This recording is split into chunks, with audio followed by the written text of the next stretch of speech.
Hi guys, nandito ako ngayon sa grocery. Ngayon, ituturo lang ako sa inyong tips para pagka na-grocery kayo, hindi nyo makalimutan kung magkano yung price na binili nyo.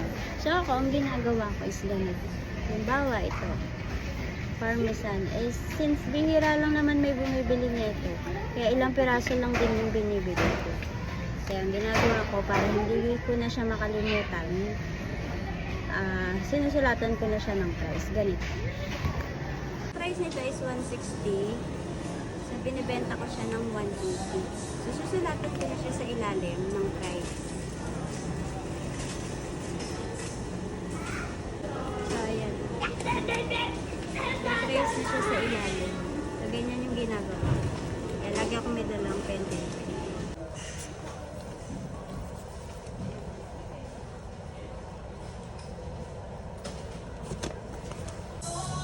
Ayan. Ilagyan na natin ng presyo sa ilalim. Para hindi na natin makakalimutan. Hindi na natin titingnan yung resibo kung magkano yung bili natin. Diba? So, ayan. Babayad na tayo. At uuwi na tayo. So, ganun lang guys. Yung ginagawa ko kapag nag-grocery ako, lagi talaga ako may dalang pencil. Kasi nga, may items ako na binibili na bago lang sa tindahan. So, ang ginagawa ko, sinusulatan ko na siya ng presyo sa ilalim. Para in case na mawala ko yung resibo. Kasi kadalasan talaga, ganun na nangyayari.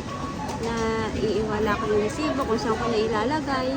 Kaya minsan, hindi ko alam yung presyo eh. Siyempre, mas maganda na yung ganun kaysa malugit.